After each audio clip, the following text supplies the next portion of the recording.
It is not eligible. You're not allowed to drive. I don't care what you have to do in this life. Do not drive. Do you understand? Yes, sir. Unless you get approval from us, that means you must have a valid license, Texas driver license, valid liability insurance in your name. You're going to be signing with me today an affidavit. This is a promise you're making to me that you're not going to drive. I don't care that you need groceries. I don't care that you have to go to work, go to school. You can't justify driving at all. Do you understand? Yes, sir. You have already missed court once. Your bond is at 2501. The next time you miss, I'm going to add a couple zeros. No more PR bonds for you. Do you understand? Sure. Do you have the ability to hire a lawyer, Mr. Davis? No, it's not. What are you doing with yourself these days?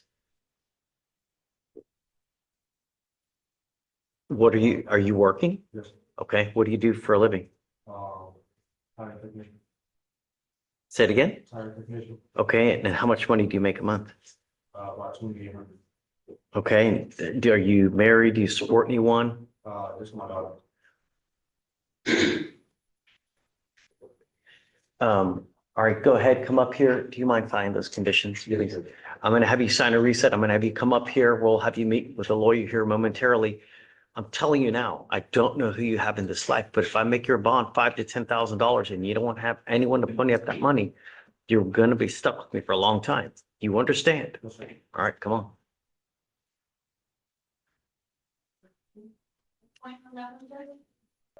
Mr. Alfred, you were placed on probation for possession of marijuana. You're facing up to 6 months in jail and or a $2,000 fine. Do you have a lawyer here today? Tell me what you're doing about that. I thought, I'm looking at the corner. I don't know where you get these things from, but we don't hand lawyers out like it's candy on Halloween. You have to qualify for a court-appointed lawyer. You've been placed on probation. A motion to revoke has been filed. What are you doing with yourself these days, Mr. Alford? I'm currently unemployed. Why? I've been, with health issues. I've been dealing with health issues. How do you eat? I'm supported by family. Okay, when is the last time that you've had a full-time job? Last year, sometime, 2025. Okay, so tell me what prevents you from getting a job? I just got really sick and, You seem to be better now. yes, Okay, so it's time for you to get a job. You need to stop relying on everybody else and you need to help everybody else become the best person that you can be. And that starts with working. At some point, those people that are supporting you now are not going to be there forever. What happens when they start dying off? How are you going to support yourself when that happens? These are the things that you need to start thinking about. I'm going to reset your case for 2 weeks. My main and sole focus in this life is that I want to see you working. If you get a full-time job, good things will happen with this probation. But you must get a JOB. Do you understand? If we come back here in 2 weeks and you haven't done anything and give me proof that you have actively put in like 30 applications, it's not going to go well between us. Do you understand? yes, You are facing 180 days in jail. We will appoint you a lawyer today, but there's no excuse. JOB. I need you to start working so you can rely on yourself and not everybody else. You understand? All right, come on. Come up, ma'am. Ms. Thomas, come on up.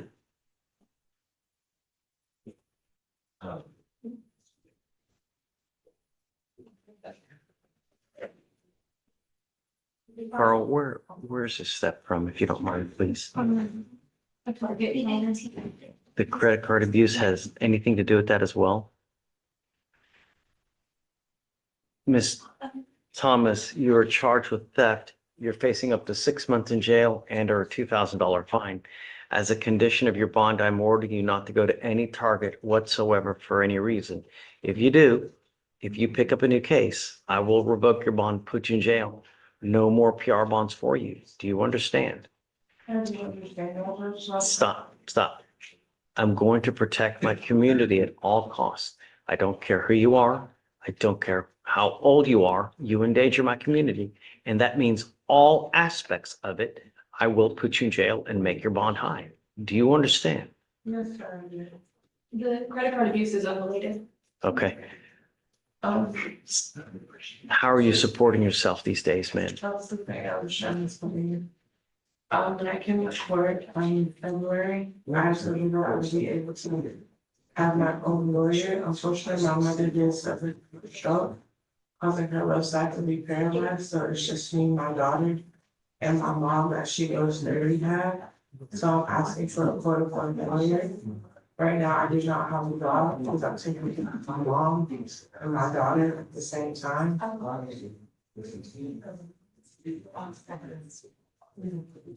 At some point, both of those people in your life will need money. You still have to pay rent. You still need to get food. So at some point, you have to start working as well.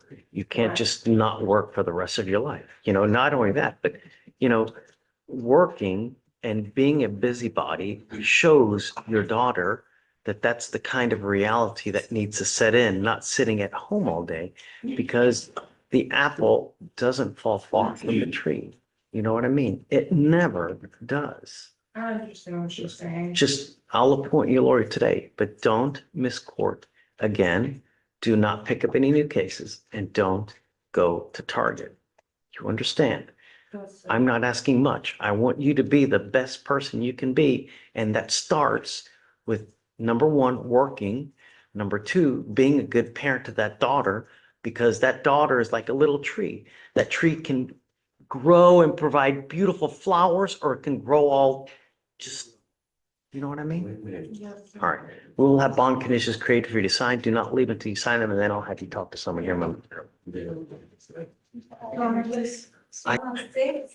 Collins, come on up.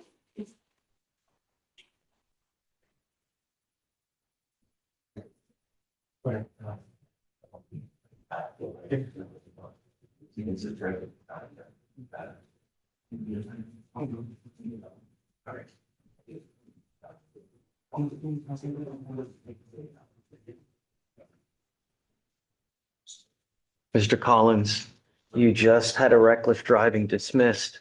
I'm ordering you not to drive at all.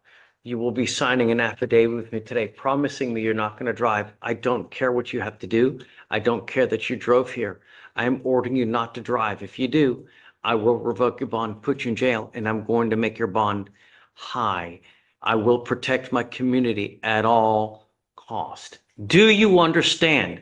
Do not drive. Do you mind filing those conditions, no driving, please?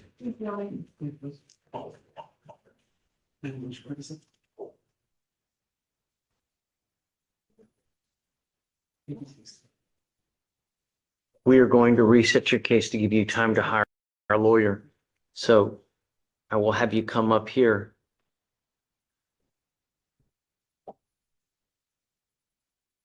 This is an affidavit that you're going to sign to me and swear to the court that you're not going to drive. If you do, I will have a contempt hearing, or I can have a contempt hearing, and every time you drive, I can slap you with 180 days in jail and a $500 fine.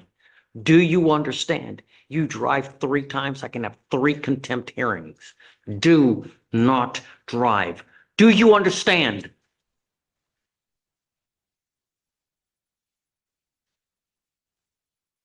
Can you file conditions, no reckless driving, donuts, street takeovers, anything, etc.? Please. Just no driving or. All that, and then no driving. Right. On March 22nd, 2026, in Harris County, Texas, officer conducted a traffic stop on a vehicle going 47 miles per hour in the 40-mile-per-hour zone and failing to maintain a single lane. The driver was identified as defendant. Officer detected a strong odor of marijuana coming from inside the vehicle and observed defendant to have red glossy eyes and thick slurred speech. While out of the vehicle, officer noted the smell of alcoholic beverage emitting from his breath and observed him to be swaying while standing still. Defendant stated he was coming from a club and had 3 drinks. Standard field sobriety tests were conducted, 6 out of 6 HGN, 7 out of 8 walk and turn, and 3 out of 4 one-leg stands. On a scale of 1 to 10, defendant stated his level of intoxication was a 3.5 and 4. Officer indicated Too bad it's not a 3.14. What's pi again? It's fun. Officer located a bag of marijuana in defendant's pocket and a bag of marijuana under the driver's seat, which defendant claimed ownership of. DIC was read and defendant consented to a blood sample and a blood draw was conducted. Okay, did you have any argument? So before I start my argument, I just do want to say my client does for not having that conversation. It was, I was giving him the speech and say, why are you talking? And he said, he was like, I didn't tell the cop any of that. But furthermore, on the PC judge, my first big issue is it's a conclusory statement saying that he's going 47 and a 40 when he sees him. He doesn't say he lasers him. He doesn't say he paced him at 47. He just says he's going 47. I know State's about to go to the DMs where after he states, I see a car going 47 and a 40.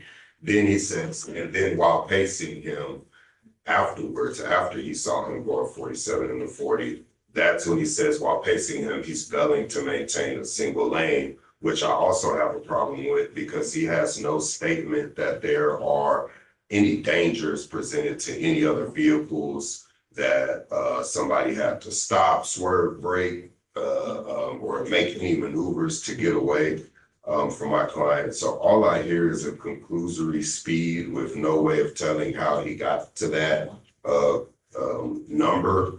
And then he states afterwards that he paced him and saw him failing to maintain a single lane, but he doesn't say I paced him at 47, nor does he say I lasered him at 47. So I don't see how we get here, Judge. My reading of the DIMS does, the officer's pacing of the vehicle does go to the 47 miles per hour. It specifically states the vehicle was northbound on Center Street, traveling 47 miles per hour in a 40 mile per hour zone, as AT paced the vehicle, and then it scanned observes the vehicle failing to maintain a single lane. I agree with you on the failure, but I think that there's enough to go forward on the speeding. Yeah, I think there's enough PC to go forward. So your client's not here? He's in custody, Judge. He's made bond, but he's got a hold. We need to do conditions real quick while we have him. Absolutely. Does he have a license to drive?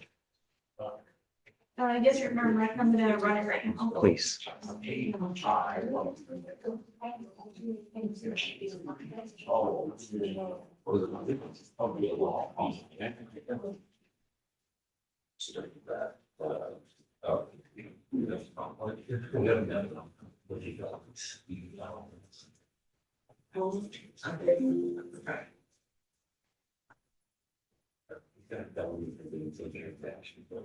If you watch enough real courtrooms, patterns emerge. And in Judge Fleischer's court, one pattern is impossible to miss. This judge takes community protection personally, not as a job function, personally. Today was a masterclass in what that looks like in real time. We watched defendant after defendant stand before him with excuses. No job since 2015, a car wreck that made working hard, a life that just got complicated. And each time Judge Fleischer listened, sometimes with patience, sometimes with barely concealed disbelief, and then delivered the same message in different packaging. The world does not pause for your choices, and neither does this court. The Halford moment was a gut punch. What happens when those people supporting you start dying off? Harsh? Maybe. True. Undeniably. And the Thomas exchange was something else entirely. A defendant who responded to a full target ban with no target for me, apparently unaware that the attitude behind that response was exactly why she was standing in that courtroom. Then came the DWI defendant, who rated his own intoxication at 3.5 to 4 out of 10. The courtroom laughed. The judge laughed too, briefly, and then asked what pi was. Because the legal blood alcohol limit is 0.08, and this man blew a 0.166. His own scale didn't match the science. And the science, as always in that courtroom, won. These are not dramatic cases in the traditional sense. No one pulled a weapon. No one confessed to a murder. But there was something real and rare happening in that room, a judge who genuinely wanted better for the people who came before him. And whether they wanted better for themselves was the only question left unanswered. If you found this case as eye-opening as we did, hit that like button, drop your thoughts in the comments, and subscribe for more real courtroom breakdowns, because justice never gets old.